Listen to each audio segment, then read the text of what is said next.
What's up? How's it going? I'm good. How are you? Good, good, and good. Where are we coming from right now? Right now, you are seeing me in Calgary, Alberta, all the way up in Canada. We love the Canadians. My friend, my friend last night, friend who guest the show, Nick Sean, he left my apartment this morning, taking an Amtrak 13-hour ride to Montreal. Awesome. I love that. Love Montreal. Great place to be. Montreal is the best. I mean, I've been all over Canada, and I Montreal top notch. The coffee scene, the food scene, the hmm wine scene. hmm You can bike everywhere. hmm What do you got in Calgary? Geez, nothing close to Montreal. We have the mountains that are pretty Um, close. So mountains are basically in our backyard. Lots of coffee, which is great. Lots of coffee shops and roasters. Um, and I like to say that we have a pretty good art scene. It feels pretty small that you could be friends with everybody, but it's still there's enough room kind of for everyone, which is really great. So yeah. that's really good to hear. I mean, earlier this year I was in Toronto, hmm and for the first time I went to Sam James. I love Sam James. I love Sam James so much. Is there a Sam James in Calgary? Mm-mm. No, I wish. I really do wish. But great company, great people. Great coffee shops. I've heard. I've never been to Toronto. It's super brutalist in there. They got everything, cemented. It's pretty sick, Nice. I must Nice. say. Cool. I was there to visit a friend and guest of the show. He runs a skin care line called Margin. I Oh. don't know if you've heard of Margin, but yeah, it was a great spot to check out. And yeah, if you're ever in Toronto, you should definitely check it out. What are you drinking right now? Right now I have somewhat of a macchiato on Hmm. deck. I got sent these coffee beans and I'm having a really hard time dialing them in actually, and it's kind of embarrassing to admit that a little bit. I know we're gonna like ring in your coffee journey, Uh-huh. but I love this era that you're in because it feels like you're super fresh, but not super new, but in the game. hmm Um, saying that you're embarrassed on dialing in, I mean, you're breaking the stereotypes of coffee heads, you know? Wow. Thank you.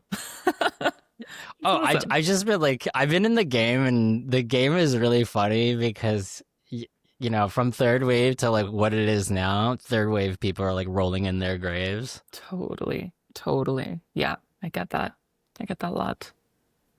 Since your coffee journey, as we speak, you've been getting sent beans. How does it feel? Oh my God. Yeah, I remember when I first started my account, I remember saying to my partner, I was like, if I even get one bag of coffee, like it'll be worth it.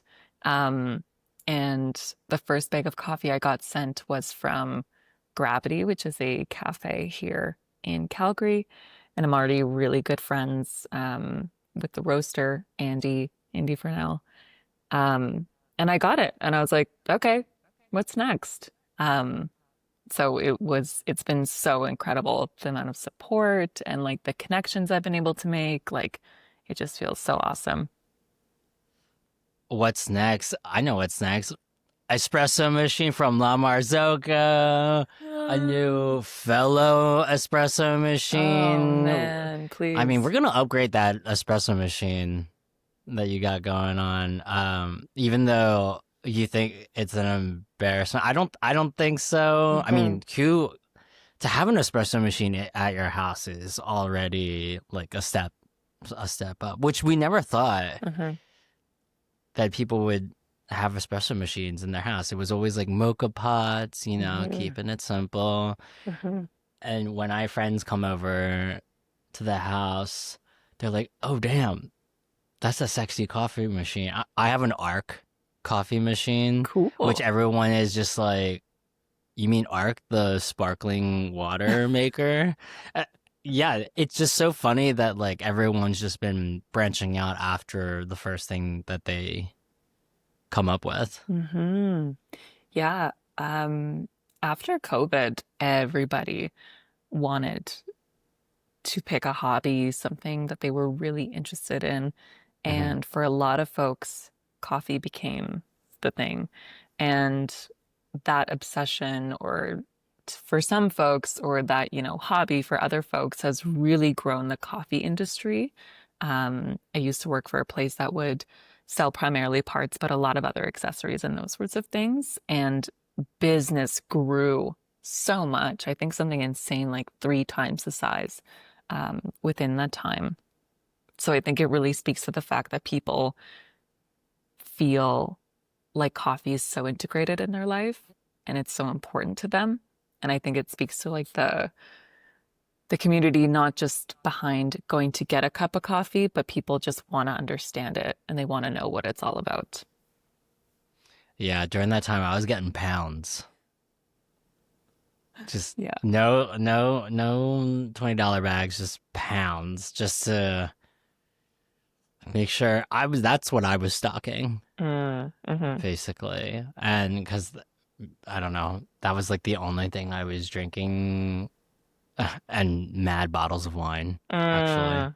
Mm-hmm. But Mm-hmm. other than that, yeah, the coffee scene has grew 1,000%, and it's funny. It's funny how a person also changes within the coffee industry. It's like after they do become a barista, they're like, oh, okay, I'm gonna go into, I don't know, a coffee warehouse and just start sending out like big packages and like roasting. I'm gonna go get into roasting and I don't know, then start their own coffee thing, and then they get out of coffee and then they become a baker. Mm-hmm. Yeah, the coffee industry gives you a lot of pathways. And you also just meet so many people. Like there are like some crazy regulars um that you look at them and you're like, "Oh, you're just like an average Joe." But then you're like, "Oh my gosh, whoa, actually you own this like multi-million company that specializes in, well, in Alberta it's like oil and gas or, tech or whatever." But the connections I've made have been so incredible. And I think that's one of the most special parts of being a barista, personally, to me, is the connections and the friendships and those sorts of things. Are you still being a barista while working a corporate job? Yeah. So oh my gosh, I feel like I Being a just, corporate girly? corporate girly, my corporate area. Um, I love working.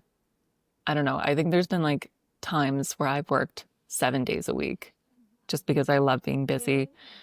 Um, I just left my marketing job, um, actually to focus more of like creative energy on Emily Makes Coffee. Um, it felt at the time. And so now I barista at 2 different cafes. So still got my day job, still make coffee, and making coffee full time now feels really weird because I've never done that before. I used to be a dance teacher. Actually, um, I would help kids go through like their ballet exams and I would do competitions and like those sorts of things. And that felt really rewarding for a long time. And I would always barista on like the weekends. So it's been with me for a really, really long time, which is kind of crazy to say that like this is the thing that like I've stuck with for so long. That's incredible. Wait, Mhm. so I'm just following. You're at two cafes and you also are a corporate girly, or you are out of the corporate? Out of the corporate. Uh-huh. Whoa. Uh-huh. All right, I'm gonna have to change my intro. Uh-huh. That's so, that's amazing. Congrats. Thank you. Yeah. It felt pretty, I don't know, because for this company, I was doing social media and marketing and all those sorts of things. And the inspiration behind Emily Makes Coffee actually is really funny. With this company, we were trying to find an influencer that was Hmm. based in Calgary that we had a good relationship with. And the whole reason behind it is we were going to send them an espresso machine. Hmm. And, I remember thinking, I was like, what what if I could just throw my name in? What if I could just like throw my name into the hat? I would love an espresso machine. I would love it if a company sent me an espresso machine. Hmm. And it really, I think what really irked me about it is that a lot of influencers and those sorts of things either spend a lot of time pushing products or they spend a lot of time, the terminology is like gearheads and those sorts of things. And I think I really just wanted to create something a little bit different. Um, so I would spend time after work filming videos. I would like be up so late editing them. Like I really like wanted to make it a big thing because it was something that I was thinking about for a long time. And my first video, it was just a slow day at the cafe that I work at on the weekends that like, I think I made $100 that day in sales. And I just like put my phone in like random places and just filmed different things. And I was like, oh my God, like no one's gonna want to watch this. Like no one's, I don't know. And I remember blocking all of my friends because I was embarrassed. I blocked my family, my partner, like all my coworkers, everything. I blocked everyone because I was like, I don't want anyone to see this. This is like, it feels embarrassing. I don't know. Yeah. Content creation is like so vulnerable that it feels embarrassing or it feels shameful in a way to put yourself out there in like a different way. Um, but it is so rewarding. And I have learned that the best connections you make are like through vulnerability. And it seems like such like a obvious thing to say, but it's so true. It's so true. Well, we're gonna get deeper Hmm. and learn more about you. Hey everyone, this is Wear Many Hats presented by Dasar and Metzar with your host Rashad Rostam. You can find all our episodes on all platforms at wearmanyhats.com. Wear Many Hats is made possible by listeners like you. Thank you. Emily Losier goes by Emily Makes Coffee. Emily has been putting out coffee content ever since she's been working at the coffee shop on weekends and her corporate job on the weekdays, but no more. Congrats. Emily talks about the bitterness and sourness of espresso, cafe etiquette, social battery, dropping barista bars like latte art is a scam, probably dehydrated. Please welcome Emily Losier to Wear Many Hats. Yay. Thanks for having me. Thanks for coming on. It's been so amazing, your journey and how it landed on my feed all the way in New York City. Crazy. That's insane. Have you been getting fan mail? Uh, no fan mail, but I feel really bad about the amount of like message requests. And I really want to talk to everyone, but I just like don't have enough time. Um, but it's like so incredible. I remember I posted this reel about like quitting smoking and Oh, dude, that one was so sick. It was so thank you. good. I loved it. Thanks. That's so kind of you to say. But yeah, someone was like sending love from India. And I was like, well, if they're sending love from India, I can't pick up smoking again. Like that's just insane. So, how's it been? So you're off the wagon, or did you transition to No, vape life? I Just off. would never vape, unfortunately. Uh-huh. Sorry. Um, No. yeah, no, I remember posting it and then I was like, addiction is really hard. Oh yeah. As it turns out, addiction is like really hard, which is kind of crazy. Um, but yeah, I remember having like a couple of like cigs at shows and stuff like that, but I was like, it's not worth it. And like everything tastes better, coffee, I'm like that much better at coffee and those sorts of things. So it's worth it. What was the last show you went to that you smoked a cig at?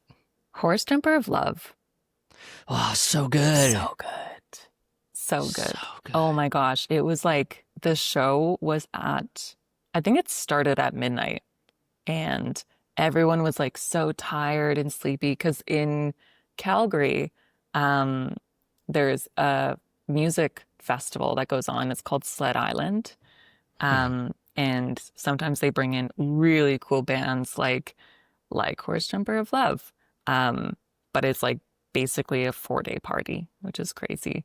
Oh, Um, nice. but yeah, the whole crowd was just like it was like this whole like ebbing and flowing, this like, droning music. It was so good. It was really They great. just did a song with this band called Winter. Have you heard of Winter? You No, should check them out. yeah. So good. Horse Jumper of Love. That's okay. Hmm. I'm seeing where you're at right now. You got like a little shoegaze in you. Yeah, yeah. I understand the smoking. Hmm. I get that. Hmm.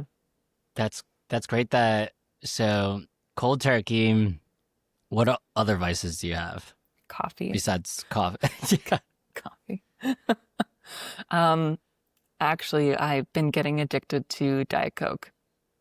Oh, DC. Yeah, yeah, yeah. I remember telling my friend that I was like on the phone with her the other day, and she straight up, she was like, that is like the biggest sign that you're an influencer. Like every influencer drinks Diet Coke. Like that's just like what is it? Like the pipeline. With a straw. No, no straw. I'm not there yet. It's that silver can. It's the silver can. It's the goodness. I honestly I had that Diet Coke and I felt like I had 5 coffees. I was like, this is insane. People do That this. is insane. Yeah, crazy. Do you have it on your shifts? Yes. Yeah. I don't think I'm actually supposed to have the canned drinks when I'm on shift, but I'm definitely like cracking at least like 2 per shift. There's a lot of tomfoolery that goes on. I think I need to be a little bit better at my job, actually. I mean, it shows in your videos. Like I recently just when I was doing my R&D, my favorite video is you doing like the twirl, Uh, and I'm just like, I just know how much time that goes into. Like yeah, it's kind of wild. yeah, yeah. It's a lot. Um, The chop and slop, the edits that people have to do to make all that happen, they think it's just like film and post. No. I mean, for some people it is. For some people there is. I really respect the people that can just like put their phone down and like just talk verbatim and then it gets like thousands of views. I'm like, what? I I say one word and I have to think about it for like at least 5 seconds. Same. Hmm. Same. Hmm. But right now you're doing like a little Q&A. Hmm. You're doing like the whole I think what the polls and stuff. Hmm. You've been getting a lot of feedback Yeah. from the world. Yeah. It turns out people really want to talk about coffee and themselves, and it's really cool, actually. What have you learned? Is there anything that stuck out? Like any good advice that someone dropped in the questionnaire? Yeah. Well, I remember well, I just posted this question about wanting to do some sort of like anonymous Q&A thing where people can ask me brewing questions and, you know, I don't know if people feel shy about asking questions about their brewing techniques. I definitely feel shy about that kind of stuff. Um, and someone was like in my DMs and they were like, you don't have to ask for permission. Like you can just do it. And that to me was like what? I don't have to ask for permission. I was like, that's like a life thing that I need to keep, a little nugget of wisdom I need to keep in my pocket. I think now everything that we've been taught in grade school, it's just like kind of going out the window a little bit, more so the rule breaking. I think it's just we're like looting our own lives, basically, just bra- bracing ourselves to being so out of our comfort zone. Mm. when you brought up vulnerability, yeah, it is hard to just put yourself out there. And there were times where people would just be like, there's a lot of people, there's a lot of yes people and there's a lot of no people. I Mm. remember a friend telling me that, like, oh, you post a lot. I'm like, oh, I didn't know you were the social media police.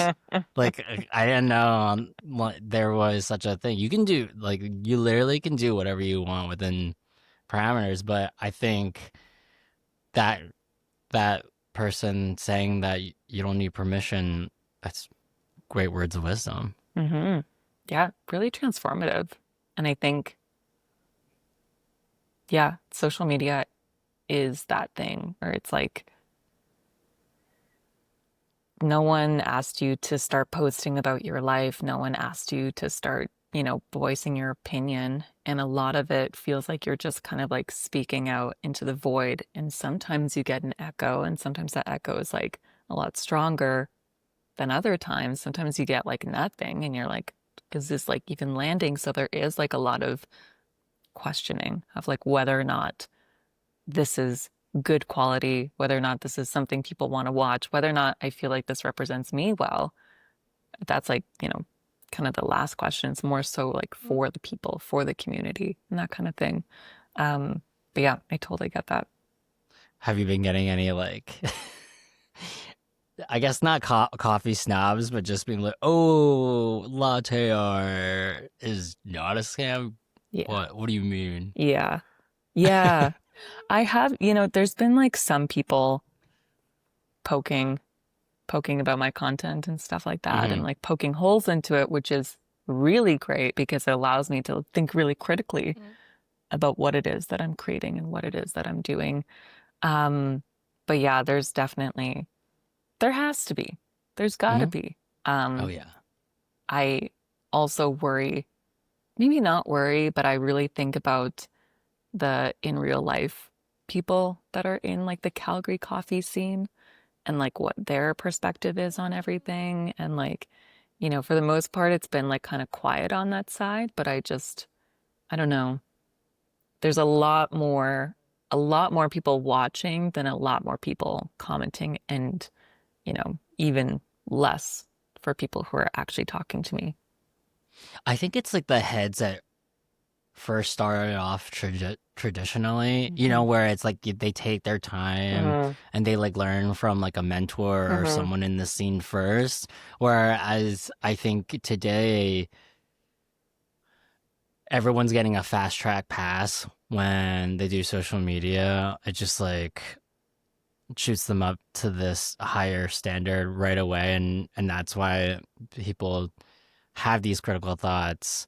I mean, you can't blame them, Hmm. It's like it's mostly like the old heads, Hmm. obviously, and boomers have like their way of talking about this, and I totally understand, I totally get what they're saying. I Hmm. mean, but like, look, guys, I mean, you have back then and things were a lot different, Hmm. so it's like you have to adapt. Totally. Totally. Yeah, I think there are like a lot of traditionalists out there that like only expect one thing or they only know one thing. And I think it's and even for me, like I remember I posted a video about like customer interactions, and like the response was huge. That's when I thought I was going to get canceled. I was like, what? I was like, this is crazy. I'm just there like stewing over my phone. I feel like life cannot go on because someone told me I was wrong about something.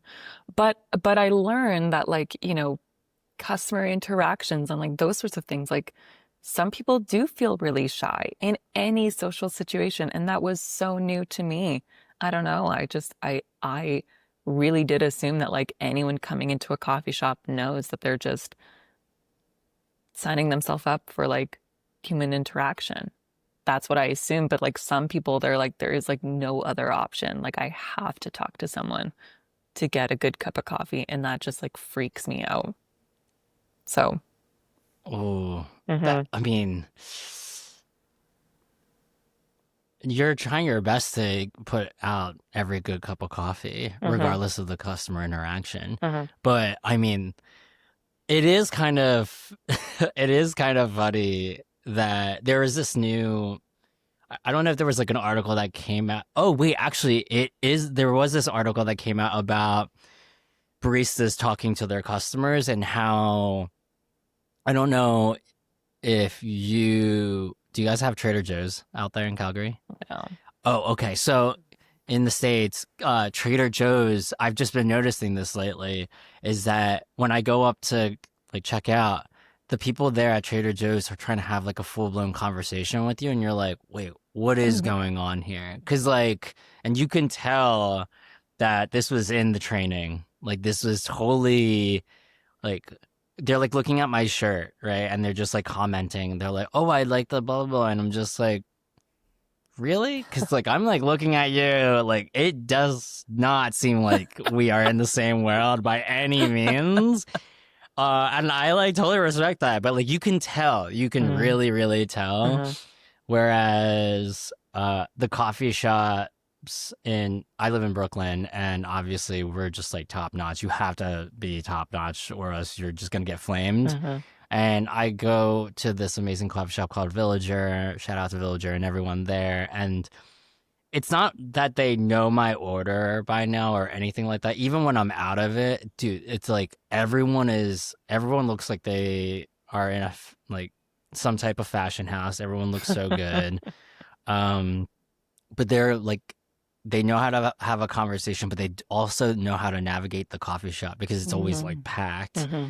at the same time. I mean, it has to ebb and flow without Totally. trying too hard, Yeah. you know?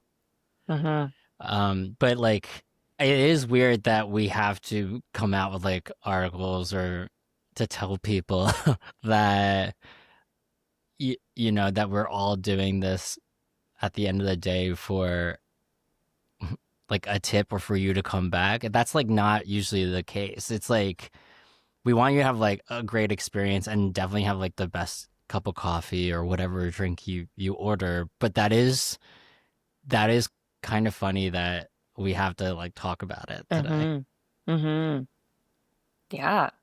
Yeah. I think it's such a great skill for people to be able to navigate Hmm. anyone, and just like match their vibe. I think baristas are the best vibe matchers. Um, Oh, 1000%. I agree. yeah. Yeah, you seem like I mean, you've been in the game before coffee, like working in marketing. I mean, you have to read people left and right. Hmm. So you coming into coffee, the transition, yeah, you're definitely reading. You're like, oh, this guy is about to like blow up. Yeah. Or like, I think tone matching is just a really cool trick to be able to do. Like when someone comes in and they're high energy, you gotta be higher energy. If someone comes in and they're like a little bit more chill, you have to be a little bit more chill. So I feel like I am like so many different versions of myself during a Oh, shift. what's the so many different versions? What version did you have to go out of your not comfort zone, but like was there a time that what's the craziest time you've ever had with like an interaction with a customer or anything? Do you have any Mm. stories? Do you have any horror stories or amazing Oh stories gosh. or I know you've seen some things. War stories. I, you know what? I have some like bad ones, like some like really bad ones. Um, which is like I think it's really informed like how I work now, especially because the cafe that I work at, I'm there by myself for like 9 hours. Oh my God. So I definitely have to be really on my game those days. Um, but the cafe that I work at, it's downtown Calgary, and there are quite a bit of unhoused folk that are like Mm. around the area. Um, and you know, I have quite a few of them like come into the cafe and that kind of thing. And it's so interesting to me, like watching how everyone else in the cafe reacts to it Because my favorite thing as a barista is to give people free shit all the Mm. time.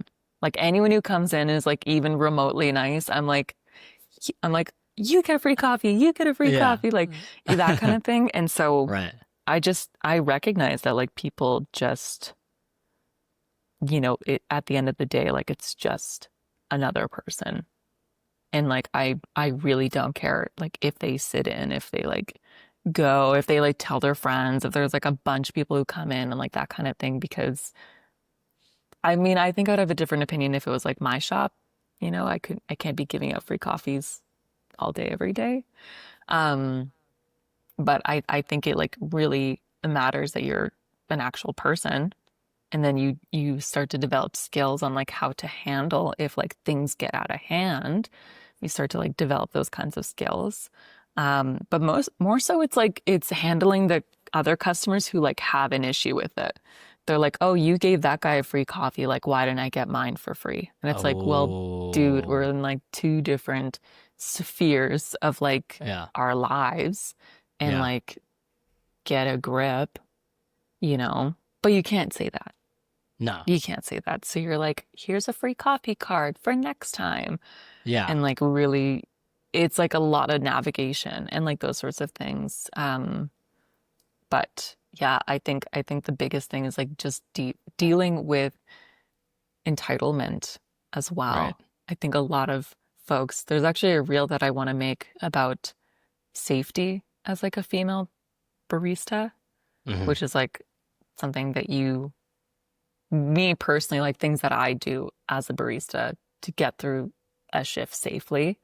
Hmm. Um, and I think a lot of folks just really want to get to know their baristas, but I think at a certain point it becomes like a safety thing Hmm. where it's like, okay, like maybe I'm not going to disclose every answer to like a security question to this Hmm. person. Um, but I'm definitely going to be nice to them and that kind of thing. I've definitely been in situations where I've like overshared with customers and it's like definitely been uncomfortable for Hmm. like both of us. So I've been really trying to like scale back and like not tell everyone that much. Totally. Hmm. Totally. At least the one thing, see, that's the one thing I love about baristas, that like at least you can be self-aware, you Hmm. know? Hmm. You're self-aware. I mean, you're learning from your mistakes. Totally. If you want to call them mistakes, it's like you got to go through it, you know? Hmm. You wouldn't have known. I do think it is really fascinating right now that coffee and being a barista is like the in thing, because barista, there was a time when being a barista is the butt of the joke, you Hmm. know? Hmm. And it's like, oh, I have to now become a barista. So this is a really interesting thing right now. I've been in coffee all my life as well, in the cafe scene. Hmm. And recently, I don't know if this is like a thing in Canada. I mean, you guys have your issues. We definitely have our issues. And the issue that we're having right now is like getting a job, right? Hmm. A lot of people can't seem to get a job, or they get laid off and whatnot. Hmm. A friend and guest of the show, she asked me. We met up. I run a matcha brand, and I dropped some matcha off for her, and um, she's been out of work for a year, and the funny part about it is that she said that she's like, all right, I think I'm gonna have to get over my ego and like work at a flower shop. And I was like, that's so interesting, because Hmm. like no one has like ever talked about this, of like going backwards a little Hmm. bit, which is like it's fine, things happen.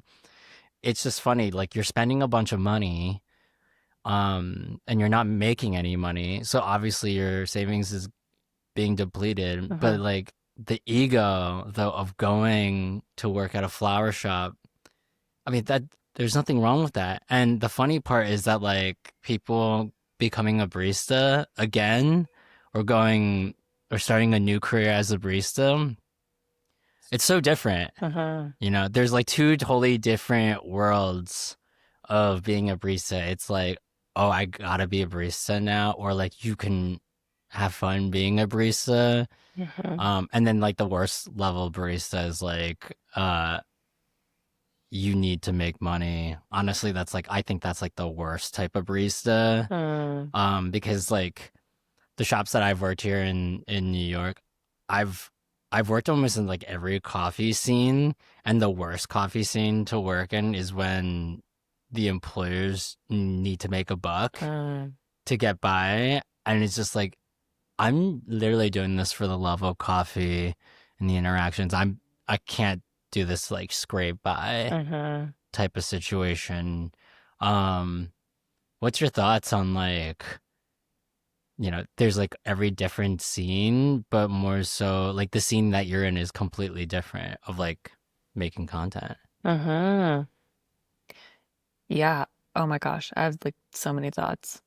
Because for me, like when I quit my job in marketing, it felt Mm-hmm. like such a step back. Like I was Mm-hmm. like what? Like there was a moment where I was like, what did I just do? I made a huge mistake. And I've like really wrestled with this because whenever I go into a coffee shop and I see someone that I know behind bar, I think they're the coolest person ever. I'm like, Totally. you're awesome. This is great. Like, you look like such a boss right now.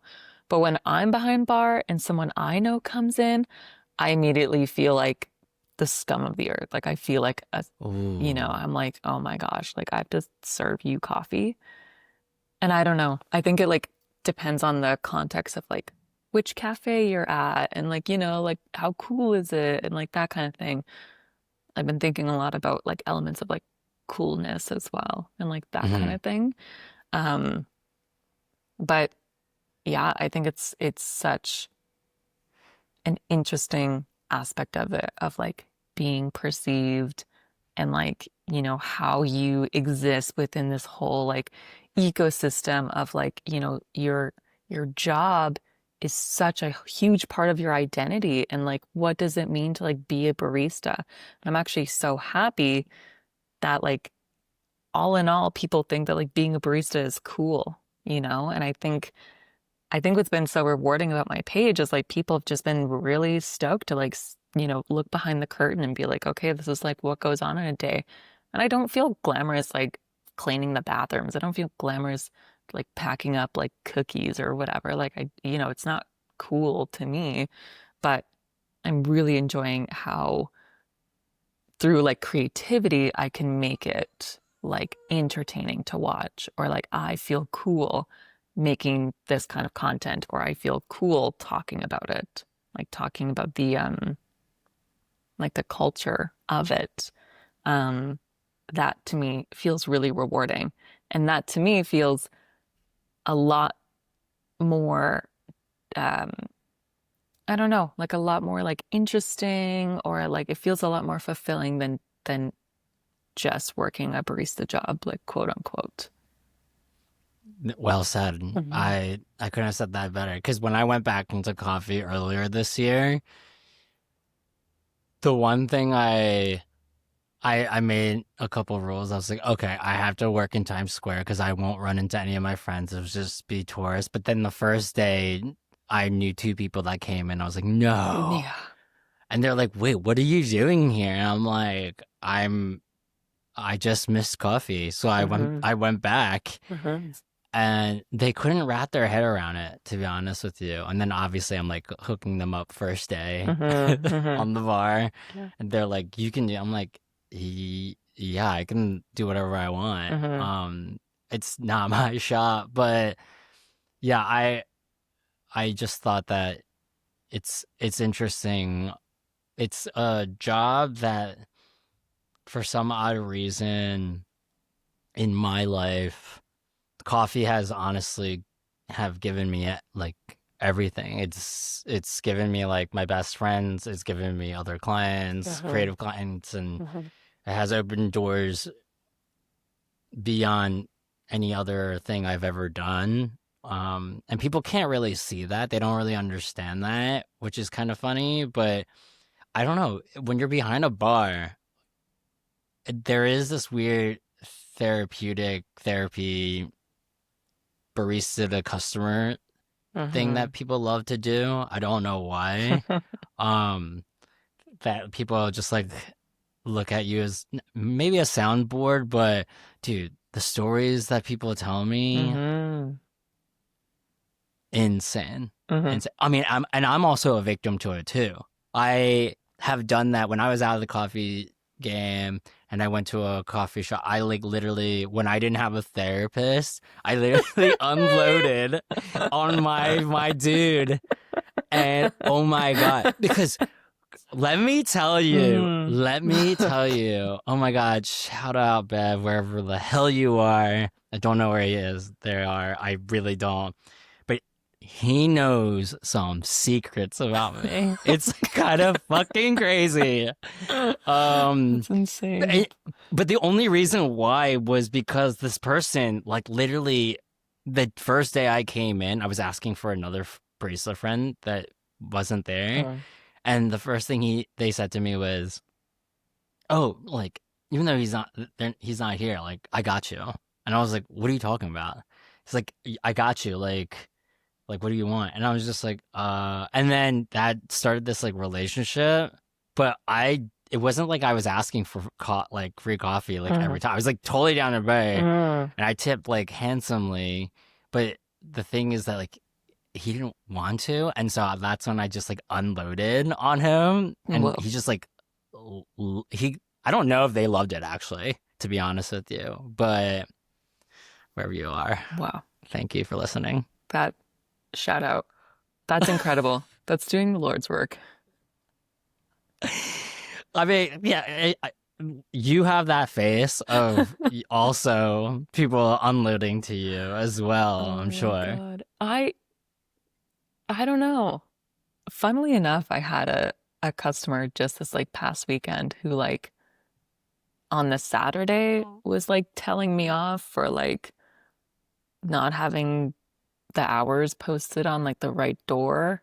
And then he comes in the next day and tells me that like not only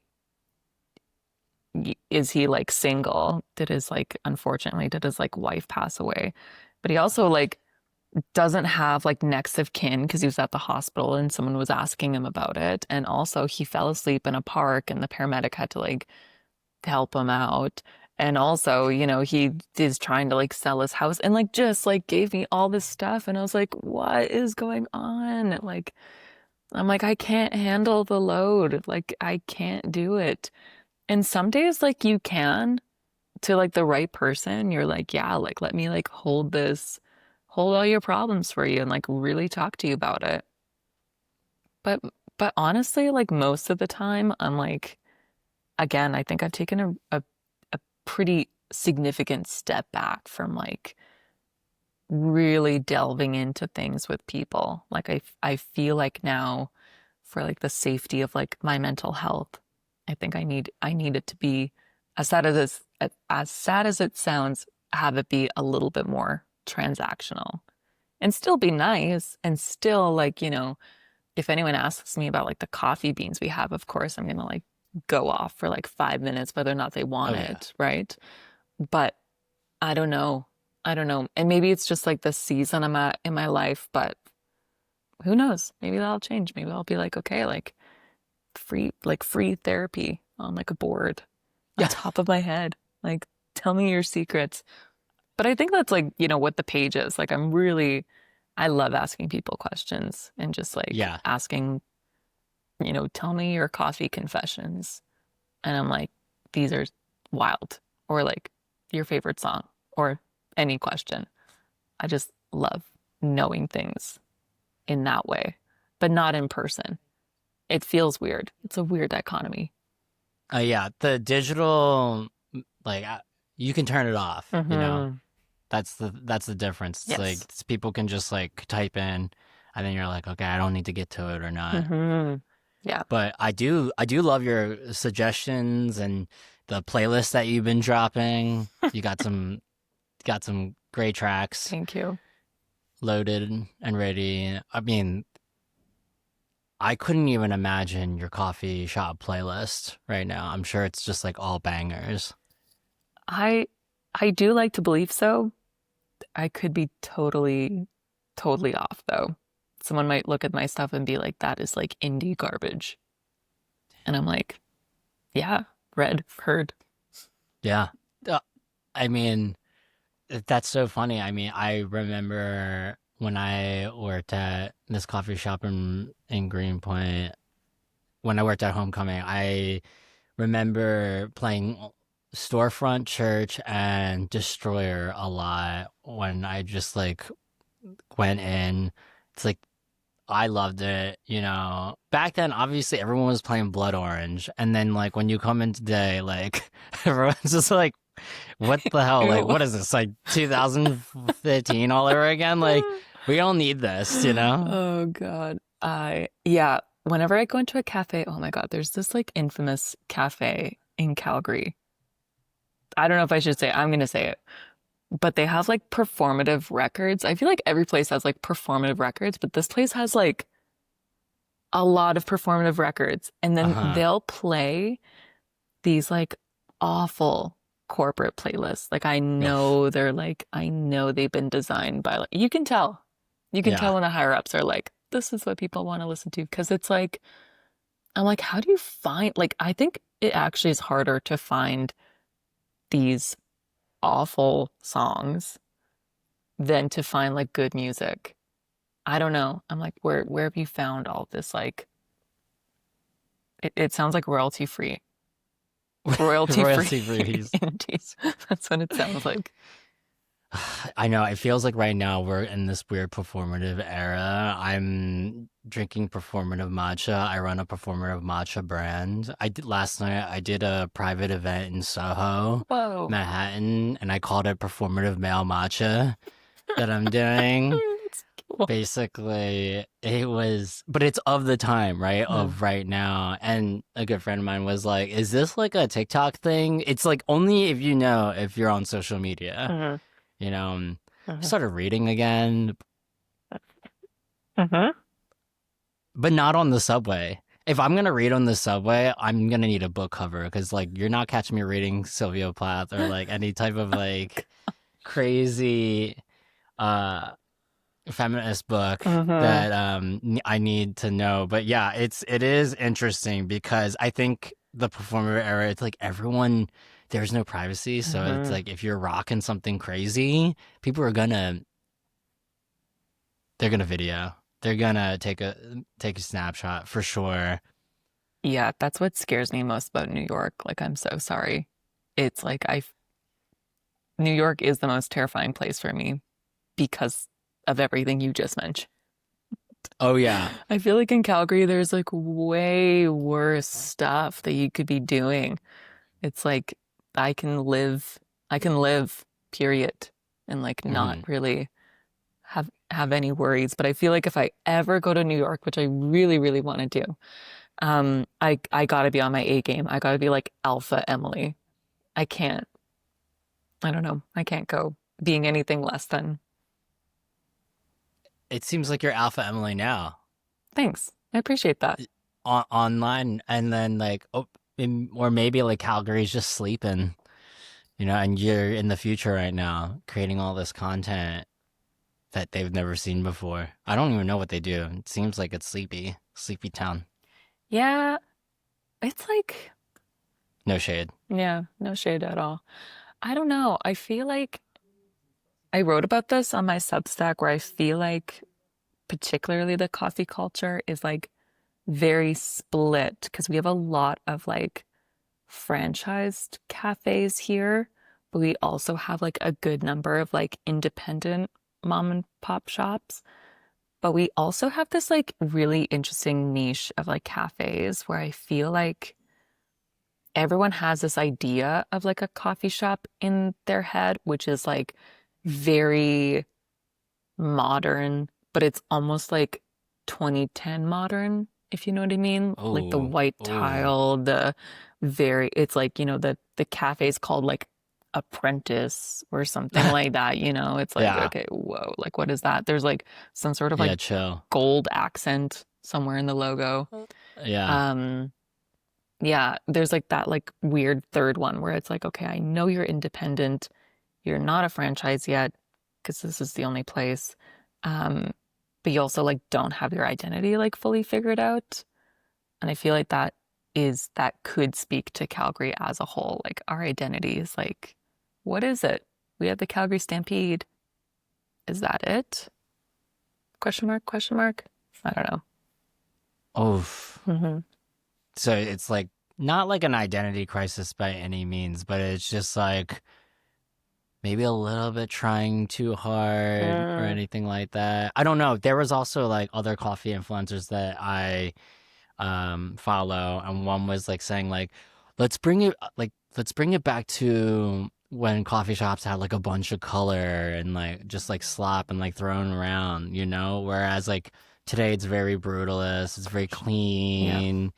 The table, like it's just like everything's kind of, the ideas are getting from like a architecture book or architectural digest or Pinterest or hmm, some type of mood board, right? hmm, Instead of an just like a Sex in the City cafe or something like that, something where you can just come in, throw your bags down, and then do your thing. But no, everything is very particular, I totally, guess.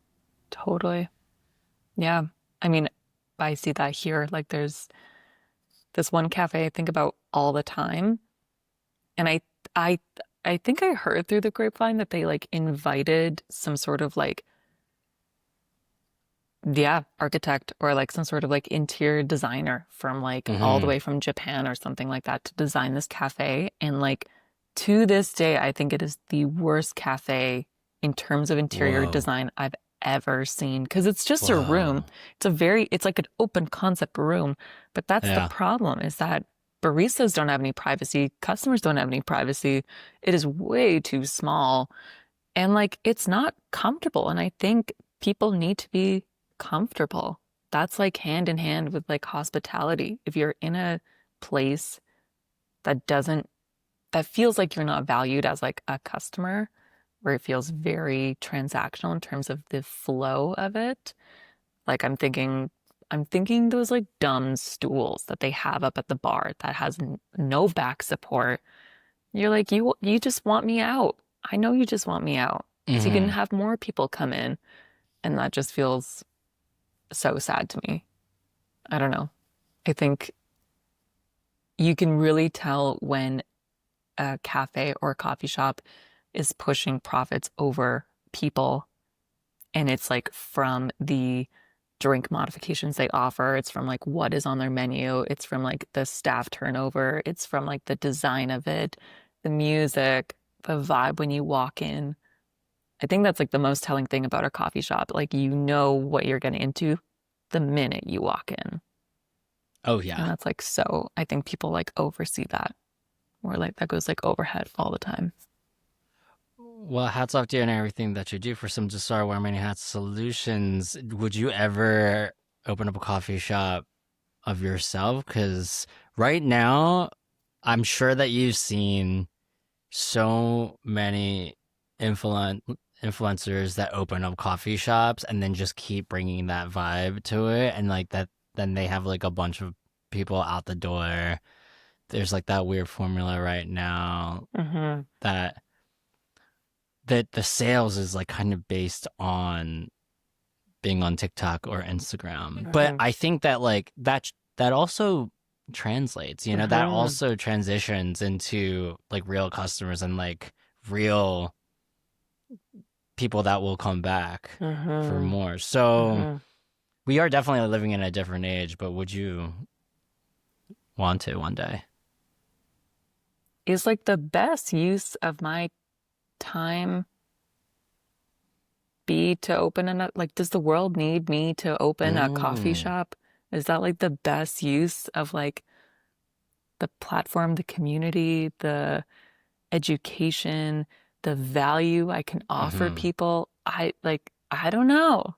That's like a that's been a pretty big question. It's like, does the world Mm. need me to sell more things to Mm-hmm. you? Mm-hmm. And that's what I've struggled with so much as like a content creator is I'm like, Uh-huh. I don't, I just, I value people I value people. I value what they can offer, what they've been Mm-hmm. giving me Yeah. so much that I'm like, it feels so shady to be like, hi guys, like, blah blah blah sent me this thing Oh. and like, Mm-hmm. you need to buy it or like or to Yeah, like yeah. totally switch up my thing, Yeah. and start like and start doing these like insane brand deals that like do not make sense or like Mm-hmm, mm-hmm. or to like start like selling this thing. Like even having paid subscriptions on my Substack feels like weird to Oh yeah. me. I'm like, It's super I don't strange. know. So it honestly is very tempting to want to open up a coffee shop because I have so many ideas of like what I would want to do, but at the Totally. same time, to me right now personally, it just feels because I think of what you've mentioned that like so many creators, they Mm-hmm. start just themselves and then they open up the shop and it becomes the fact that the coffee shop and you become so fused and I'm not Mm-hmm. sure if like that feels like it would be intentional enough for me. I wouldn't want it to be me. I'd want it to be about the coffee because I have so much respect for coffee that I don't know. I think I feel shy about it. No, I respect that. And it's interesting because si- the number one question I get while running Matza or my matcha brand and food and beverage brand, the number one question I get is, do you have a storefront? Do you have a Mm, cafe? And I think that that's interesting because it's like a sign of cultural capital in some ways. And the funny part about, look, I would love a brick and mortar one day, hmm but like I don't want to run it. I hmm want someone else to run it. I'm just like, here, do your thing. hmm Down the line, who knows what that will be. hmm But I do think that there's like a weird similarity of like if you open up a brick and mortar, it's almost like owning a house. It's weird hmm hmm because like, I mean, you're online, so you probably get like fed this information too, but it's just like there's like right now there's like this gigantic debate as long as time of like owning and renting a house. And I just think that it's like when you own a house, it's just like you want to just like talk about it all the time, and you're just like saying, oh yeah, I own a house, but like that's cool, whatever. hmm And if I were to be like, oh yeah, I own a cafe like down the street, it's like, okay, cool. How do you feel now, hmm for saying that? But also hmm at the same time, you still have to do the upkeep. Owning a hmm house, it's like there's so much work in owning a house. You have to redo the roof. You have to make sure all the appliances are working, hmm right? hmm And then it's like the same thing with like running a cafe. It's like, dude, you think that like running a cafe is just like opening up the shop? No, you got to do like the whole thing. And the one thing that like it's kind of an irk situation thing right now to me, and this is like a big shade actually. This is like a gigantic I shade, can't and wait. my friends are also doing this as well. If you're the owner of a cafe and you're behind the bar, what is why are you doing that? Whoa, that's a hot take. It Say more. that's my hot take. That's my big hot. I hate it when owners of the cafe are behind like I you have to be doing other things. Whoa. Yeah, I think Whoa. that like you hire other, you know, you hire other baristas and to like take care of the shop. Mm, To let them get their experience. But like, mm, I think that like as an owner and you're behind it, I think you're going to be micromanaging like every little tiny thing, and you have rose-colored glasses, and then you realize you're just cutting corners and trying to keep the lights on, and just like stop caring about community and mm. all other aspects because all you're looking at is the green. Um, Whoa. that's my hot take. I hate Whoa. it when owners are the baristas. That's I hate it. crazy. Yeah, That's because yeah. I think another thing is that it's so stupid that owners, sorry, No, go off, go off. have to also like they're taking the tips too. That that's crazy. Oh, that gets me. Yeah, no, I'm with you on that one. I'm with you on that one. They don't, yeah. I was gonna say they don't deserve it, but also like, I don't know. That seems Right? insane. It's insane. Yeah. It's insane. I think that like if you're working behind the bar, and even if it's by yourself and you're taking the tips, yo, you should go to coffee hell. Yeah. Like give those tips to your barista. What the hell? Yeah, because you are absorbing so much of the profit, so much of it.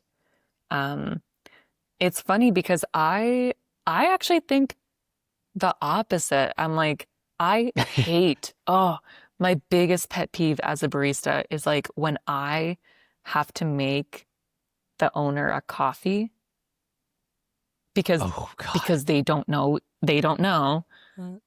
or they just want to like flex that they can like ask you and you like can't say no. And I'm like, that gets me. That gets me more than anything. I'm like the sense of like entitlement, the sense of like power dynamics just Hmm. exercised in such a small interaction, Hmm. it kills me. But I think it's like really cool. I think it's really cool. I think it's really cool when an owner gets behind bar and shows up all the other baristas and is just like so fast and so efficient and like that kind of stuff. I think that's insane.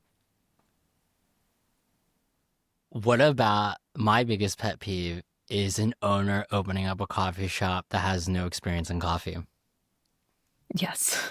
Yeah. I'm like, why? And people are like, oh, like it's like so easy. Like when I worked at my other job, I would be tasked with helping the wholesale customers that were opening their cafes for the first time. And like when I'm telling you like everything you need to buy because you have no idea, pick something else, pick anything else. And then their cafe is just like not, and then their cafe is not successful for like a year. And they're like No, so far in the red because they don't get it.